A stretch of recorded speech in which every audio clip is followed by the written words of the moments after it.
All right, so this one's for you.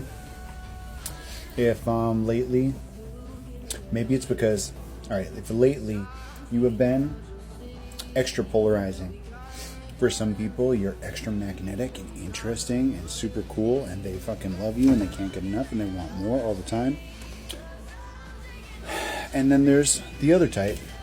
Like I said, you're polarizing because you're a mirror.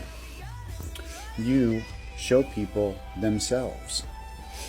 When somebody has authenticity and warmth and glow, you reflect that back to them. That is what they see.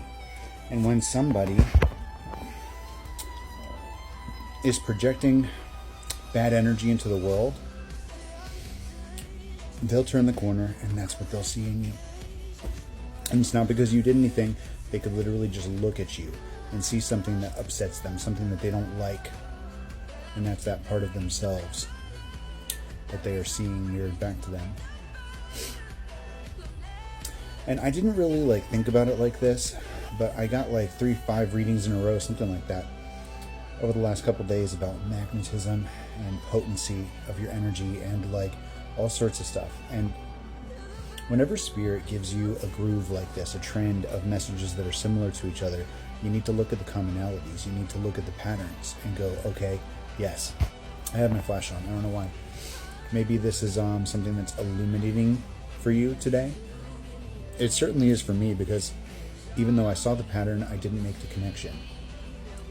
I didn't go, okay, well, maybe I am polarizing. Maybe I am extra magnetic. Maybe I am just reflecting the parts that people are projecting into the world back to them. Because I don't leave the house that much. Maybe you're a homebody if this is for you too. But I don't leave the house that much. And when I go places, it's usually with a lot of the same people that I'm usually around. Not too many strangers, I like small groups. But I go to trivia. I didn't do that for 2 months, but I usually go to trivia. That's tonight, actually. And sometimes I go to the store if I need something. And aside from that, if I'm leaving the house, it's usually because I'm walking around the lake. Or if I have a day job at that point, then I go to the day job. But I haven't had a day job in a little bit since Habitat for Humanity, which was a couple months ago. I forget what time of year it was when I quit there. Maybe it was January, February, I'm not sure. But it's been a couple months now since I've had to go out every day. And it's been a little overstimulating as on the whole. But what I've noticed more than that is that it's been very polarizing. People will step out of an aisle and stop and stare at me as I'm walking. And it's not because they're attracted necessarily. It's not even a who's that necessarily.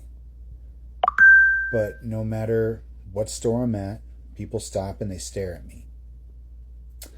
And you know this about yourself, right? You know that you're magnetic. You know that you're polarizing. You know that you're a mirror. But when you isolate like I do, and you're not around people that much, sometimes I think you can forget the effect that you have on people just by being there.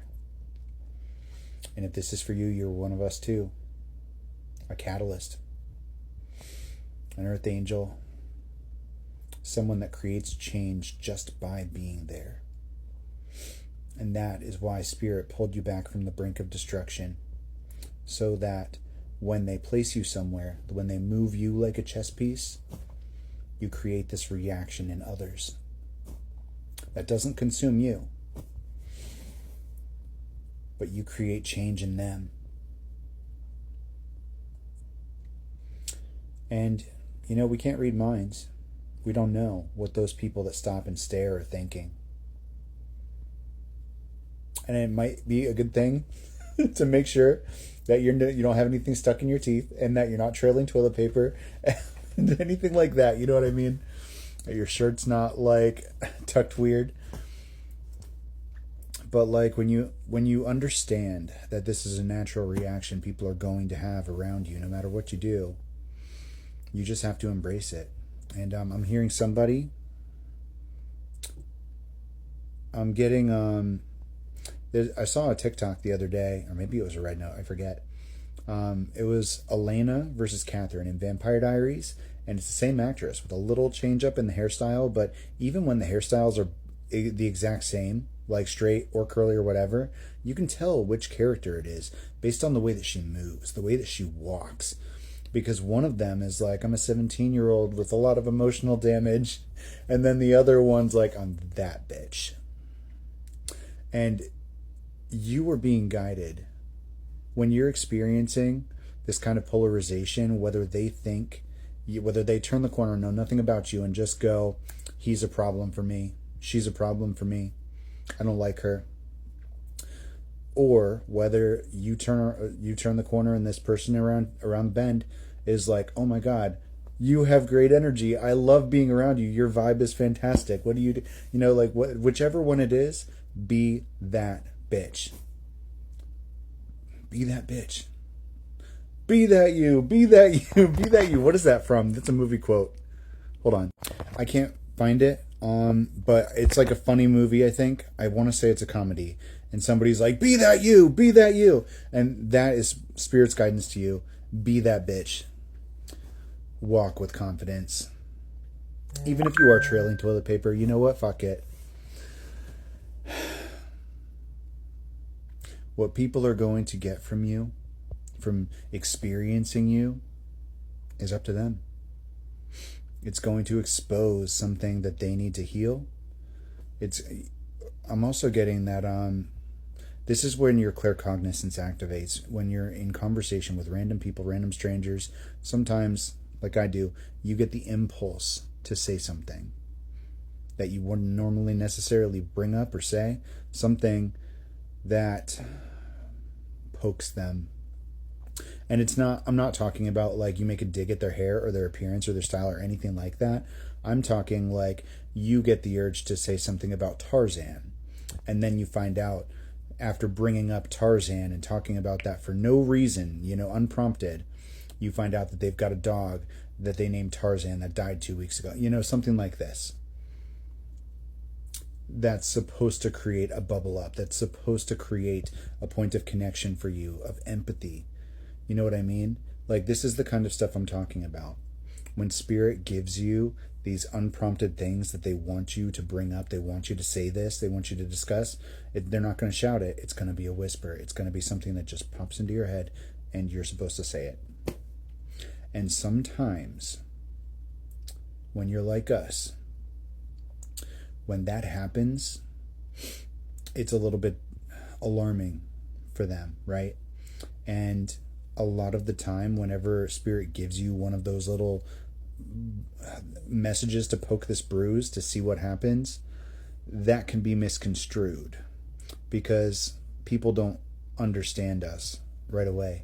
And a lot of the time, Spirit will have us move a certain kind of way, say a certain kind of thing, and that will be misinterpreted by the other person because they don't understand your essence, because they don't know yet.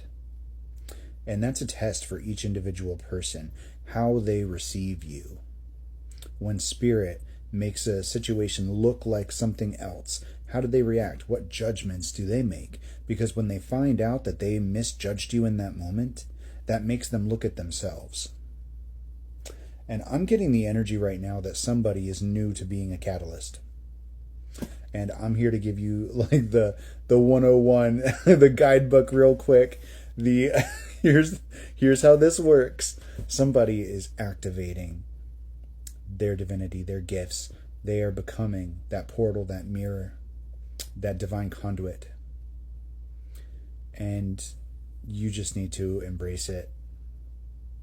You just need to embrace this. And know that every single thing that happens to you from here on out is for a purpose.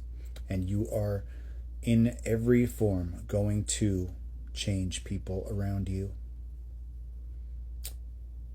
And the spirit itself will use you as an example. So, you got